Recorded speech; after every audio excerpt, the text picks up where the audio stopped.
It's about the restoration of our republic. We want to educate, encourage, enable the power.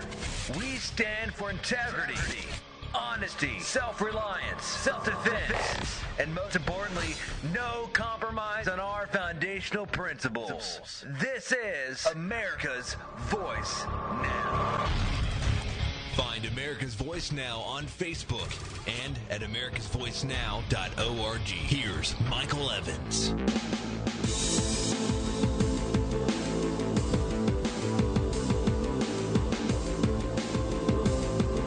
Good morning, America. You're listening to America's Voice Now. My name is Michael Evans. I'll be your host this morning. Appreciate you riding with us this morning. If you are traveling with us on our website, thank you very much. See some folks out there from Branson and Clarksville, Baton Rouge, Huntington. See some folks out there in California. You're up early.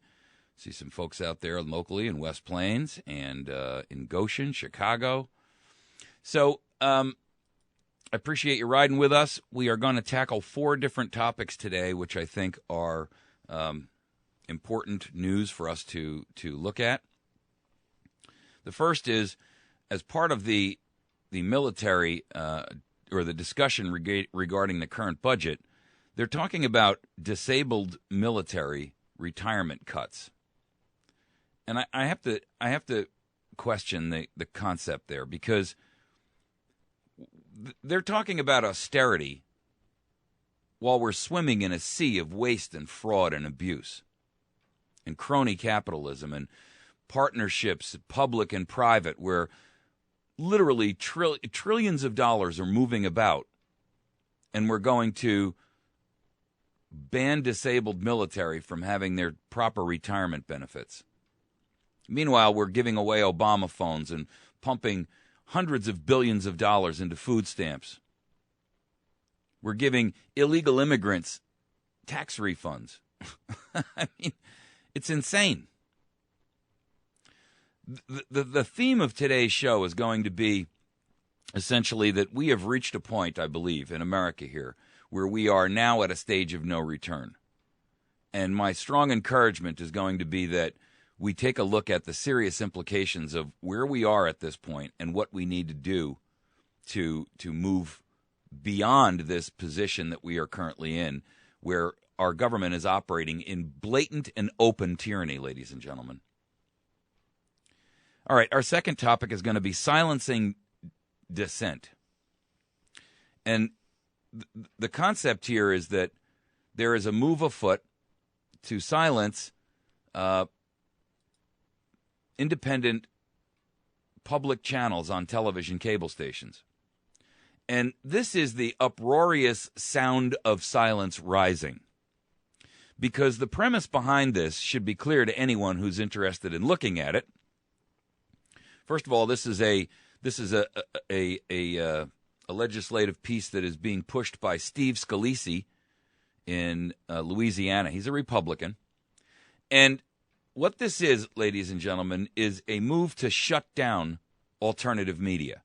And we're not seeing it only in television. We're seeing it. The FCC is again trying to raise the multi-headed snake of forcing radio stations, as an example. If they're going to carry conservative talk, they have to carry liberal talk, so that we have this balance and equality, if you will.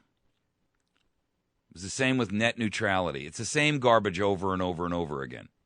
We're going to look at it a little bit, because I got to tell you, if it wasn't for the alternative media, America would not be awake at the position and the point in which it is today. So it's imperative that we recognize exactly how far down the rabbit hole we've fallen on this and stop the slide any further. I mean, I don't care if we grab onto a tree or a rock on our way down. We need to stop this slide. We need to arrest the fall. Our third topic is lawlessness unchecked. Americans are in a state of apathy related to the fascism that we see burgeoning in our country, ballooning, growing literally in an unnatural and an unhealthy way. And we're going to talk a little bit about that. The president at this point is operating so lawlessly that even Congress, as sycophantic as they are, as impotent as they are, is beginning to recognize the problem. The NSA is out there saying that the First Amendment should be reformed. Why? To allow them greater liberal access to your personal and private information? I mean, they're upset about the fact that the media, alternative media, and I don't mean the mainstream media, because they're certainly doing everything they can to cover to do a CYA job for the NSA. But the alternative media is exploding over this. And our fourth and final topic is going to be a discussion related to General Vallely. Now, there are those of you who know who he is. If you don't know, I'm going to introduce you to him this morning, because it's clear that we need more individuals out there like General Vallely. He's created a new website that's out there. It's called Stand Up America, and it's an organization that's providing resources and educational documentation for leaders and activists. And I encourage and support what he's doing. He is a retired military, obviously. And his concern is that, where we are at this stage in the game is we're looking at, for all intents and purposes, an uber presidency. For all intents and purposes, folks, and I know some people get skittish about when we start talking about tyranny and fascism and things like that, but I got to tell you, you're either going to recognize it, call it the way it is, acknowledge that it's existing.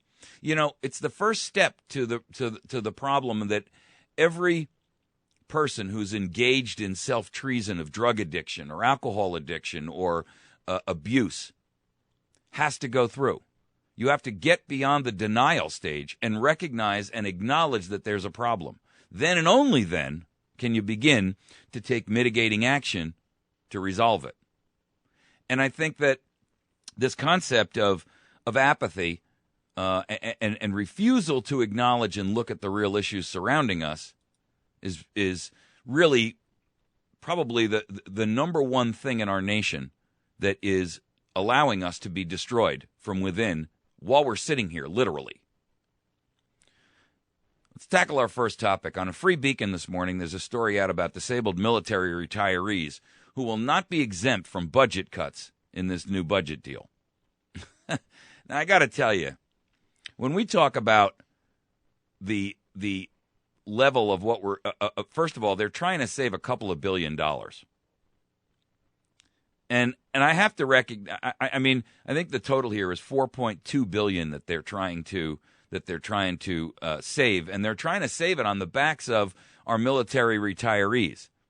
Now, this is over a 20-year period. A senior military service member would lose $124,000 over a 20-year period. Now, that may not sound like, I mean, if you take that and you break that down, over a 10-year period, over a 20-year period, that's about $6,000 a year. And that may not sound like a whole lot. But when you recognize that, first of all, these are people who have put their entire career, and they didn't participate in a 401k plan at their corporation. They didn't, and they were promised this. I mean, this was the thing that they were given as a commitment on behalf of our government when they renewed their commitment to this nation and stayed in the employment of the military. And now they're talking about military retirees under the age of 62 that would, get 1 percentage point less, and they in this cost of living adjustment. And you know what? The truth of the matter is, there are so many areas in which we can cut to cover this $4 billion that it is an insult to those who have put their lives on the line for people in Congress who get a pension after a couple of short, brief years of service, and even after they die, their wife gets half of what they get. You've got individuals who literally, in state level offices, I'm talking about city councils in some second, third, fourth, and fifth, and seventh tier cities, are making hundreds of thousands of dollars a year in pensions. And you're talking about how you can shaft a guy who's a major or a general or what have you out of a couple of $1,000. I mean, we spent $2 billion last year on fraudulent Obama phones. $2 billion. For the record, just so you understand this, the average personal income in Washington, D.C., boomtown, which is about the only boomtown that's going right now, $74,000 plus for each of the 632,000 residents in the area. That's women, children. I mean, you're talking about an average per capita income of $43,000 across the board in the United States and $74,000 in. So are you trying to tell me that the people who work in Washington, D.C. are worth an extra $30,000 a year? What is that, a 70% increase over the average American? For the record, the average home in Washington, D.C.'s immediate surrounding area is on the market for 9 days, ladies and gentlemen. 9 days. It's a travesty. And the fraud and the waste and the abuse that's going on here, Fiscal Times has an article out, government blatantly wastes $30 billion this year alone. And I got to tell you, $30 billion is the tip of the iceberg. I mean, they're paying NASA recruits to stay in bed for 70 days. These are volunteers who are trying to test $5,000. You know, we spend literally hundreds of billions of dollars a year on ridiculous, wasteful spending. We support and back and pump millions of dollars out to universities for the most ridiculously asinine studies. You see, the problem here is that this stuff is not real spending, and it's not even under the purview of what the federal government should be doing. I mean, there's no reason why the federal government should be funding a study to determine why gay women are heavier set than straight women. And first of all, who cares? And secondly, why should we pay for that? And thirdly, why should the government, the federal government, be in charge of that kind of spending? We spend $100 billion a year under the Department of Education. And look, ladies and gentlemen, at what we have for it. We have an entire series of generations of youth who cannot critically think their way out of a paper bag with one end open. We have some of the lowest test scores in the developed world. Our students are marginal at best, and we're spending $100 billion a year under the likes of Arnie Duncan. Yeah, this is the same Arnie Duncan who openly promotes, alternative lifestyles to our youth. The same Arnie Duncan, by the way, who published a little black book for homosexual boys that told them what bars to go to.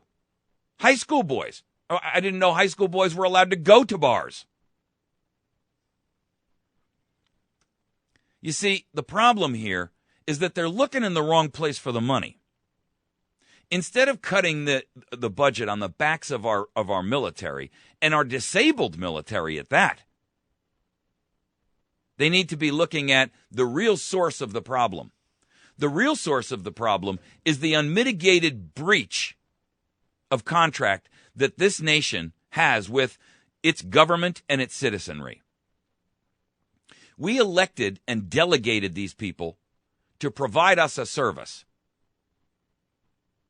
We have given them a power of attorney per se.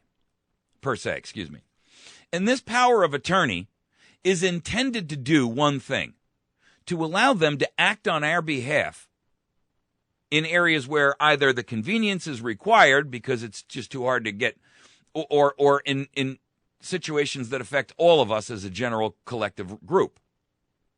The protection and the protection of our borders is a perfect example. You can't ask Texas to block its border and Arizona to block its, and Wisconsin and Seattle or Washington State and Michigan. I mean, it's better for the federal government to do that. I get it. But they're not even doing that. It's not appropriate for the state of Tennessee to determine how much it should pay a military retiree. He doesn't work for the state of Tennessee. He works for the United States of America. So I understand that. But when we have given this limited power of attorney that has clearly delineated duties and obligations, and also puts in restrictive covenants as to what that power of attorney cannot do, and it is 100% violated, then, ladies and gentlemen, it's time that we rescind the document. It's time we rescind the power of attorney. It's time that we take it back. And we have two choices. We can either provide for that information, for that power of attorney to be provided to someone new, or we can completely scrap it. Now, there are many, many areas in the federal government where we shouldn't have that power of attorney delegated to them at all. Education is a perfect example. There is absolutely no reason whatsoever why the federal government should be in charge of education. In fact, there are specific legal prohibitions against it. And yet they loophole these laws to institute things like Common Core on a national basis. They call them state education initiatives. That's a flat, bald-faced, blatant lie. That's like your teenager coming home with his pants on backwards, and he says to you, yeah, I was just sleeping over at a buddy's house. Yeah, okay, I believe you there. I was a teenager once, too.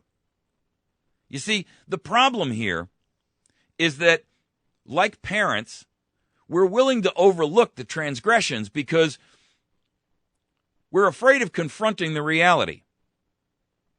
We're afraid of confrontation. Our nation has been indoctrinated with this principle that never be confrontational. Always settle things by compromise. Well, I've got to tell you, ladies and gentlemen, we have compromised ourselves right out of the running. We have compromised ourselves out of the room. We've compromised ourselves out of the house. We've compromised ourselves out of the city. We've compromised ourselves off into some wasteland somewhere. We're in the wilderness, and the thieves and the burglars are living in our home, eating our caviar, sleeping in our beds. They're eating our food. They're driving our car, and we're still required to pay the bills.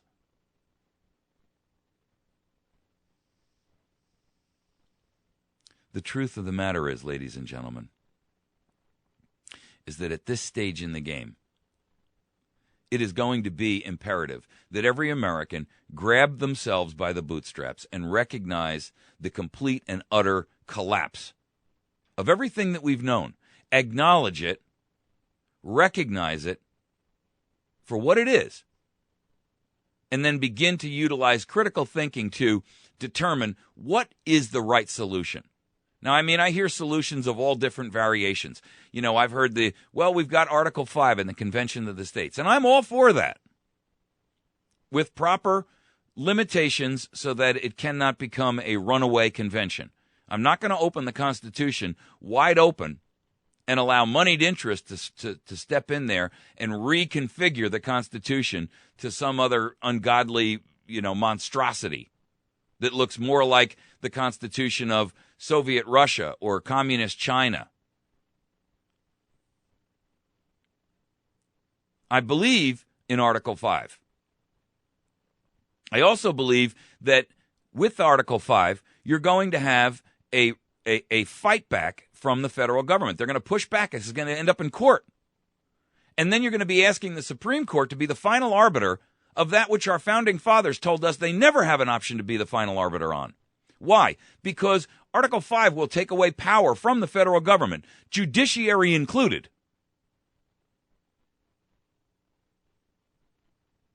And if we abide by that agreement, if we abide by the statement from the Supreme Court that says this is unconstitutional, or we interpret it in such and such a way, and we don't look at the actual statements of the founders themselves, then we have opened ourselves up to a complete and utter level of tyranny that the United States has never seen before.